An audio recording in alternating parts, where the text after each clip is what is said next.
सुखरूपपणाने बाहेर काढण्यात यश आलं। जे त्या फॅब्रिकेशनच्या पूल आहे त्यामध्ये अडकले गेले त्याचे जे 3 जण मृत्युमुखी आहेत ते उचललेले आहेत आणि अजूनही मदत कार्य सुरू आहे। आता एकूण किती वाहून गेलेत त्याचा काही आकडा मिळालाय का? खाली वाहून 4-5 जण जात होते ते सुखरूप निघाले बाहेर, पण असं कोणी वाहून गेलेलं माहित नाही किंवा अजून ते लक्षात येत नाहीये।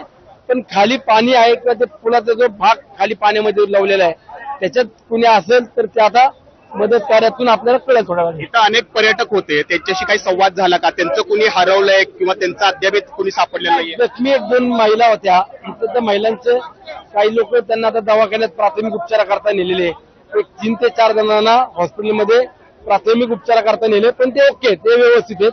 पण ते पाण्यामध्ये अडकले गेले किंवा ते ब्रिजच्या तुटलेल्या भागात अडकलेत ते 3 जण या ठिकाणी आपल्याला मयत अवस्थेमध्ये सापडले। आणि खरं तर खूप जुना पूल दिसतोय, धोकादायक पूल दिसतोय, तिथं प्रवास करू नये किंवा त्याच्यावरून जाऊ नये असं अनेकदा वारंवार प्रशासनाने सांगितलेलं होतं।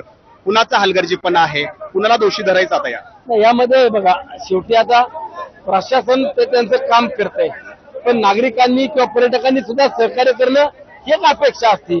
ज्यावेळेला प्रशासन 10 लोक या ठिकाणी असतात आणि जर शेकडो लोक पर्यटक येतात तर त्यावेळेला त्यांनी सुद्धा प्रशासनाचं किंवा ठिकाणी झालेल्या परिस्थितीवरती किंवा जिथे निर्बंध घातलेले त्या ठिकाणी जायला नकोय, पण आता शेवटी नागरिकांनी पण यामध्ये सहकार्य करणं अपेक्षित असतं।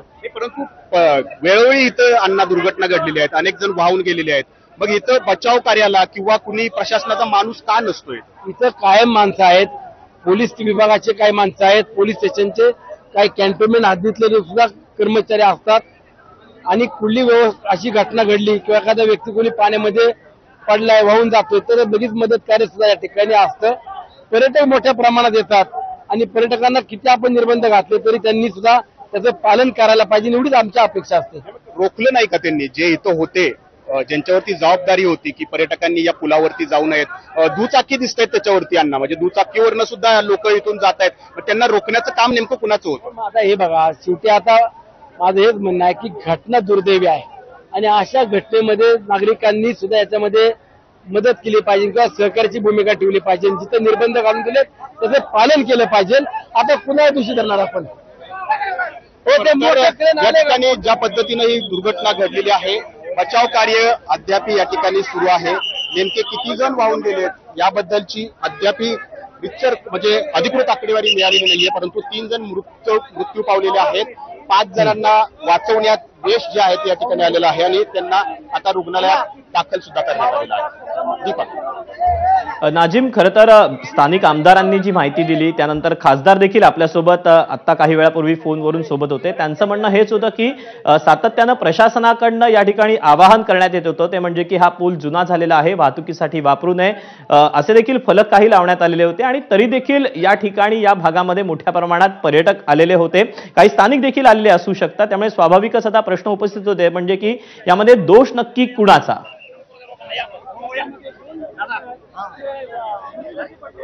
हा प्रश्न खरंच गंभीर प्रश्न आहे की दोष नेमका कुणाचा। खरं तर मी पुन्हा एकदा हा पूल दाखवू इच्छितो। हा पूल जर आपण बघितला तर इथं आपण बघू, सुरुवातीला हा पूल सिमेंटचे त्याला पिलर आहेत, या ठिकाणी सिमेंटचे वरती पिलर टाकून जो स्लॅब टाकून तिथं केलेला आहे आणि जिथं प्रवाह होता तिथं अशा प्रकारे लोखंडी रॉड जे आहेत ते या ठिकाणी टाकण्यात आलेले होते आणि पुढे आपण बघतोय परत एकदा तशाच प्रकारचा हा पूल आहे। खरं तर इथं सूचना पण लावण्यात आलेली होती की कुणीही या पूलवरनं वाहतूक करू नये, पायी जाऊ नये, कारण हा धोकादायक आहे।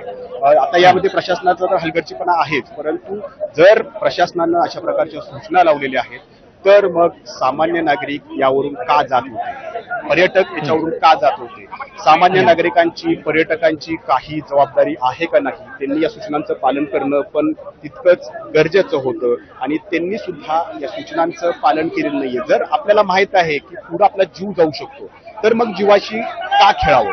सामान्य नागरिक असतील जे दुचाकीवरून प्रवास करताना आपल्याला दिसत आहेत, कारण दुचाकी ज्या आहेत त्या पुलावरती आपल्याला आढळलेल्या आहेत, पर्यटक जवळपास 100 ते 150 यावरती होते। जर सूचना प्रशासनाने या ठिकाणी लावलेत, प्रशासनाची ठीक आहे, चूक आहे, प्रशासनाने त्यांना रोखायला हवं होतं, परंतु जर आपल्याला समोर आपला जीव दिसतोय की आपला जीव धोक्यात आहे तर आपण मग का जावं? मृत्यूशी का खेळावं हाही खरा प्रश्न आहे. म्हणजे जेवढी त्यामुळे प्रशासनाची नाजिम, खरं तर तू आहे- सांगतेस त्याप्रमाणे अनेक प्रश्न या निमित्तानं उपस्थित होत आहेत, परंतु आता मोठ्या प्रमाणामध्ये इथे बचाव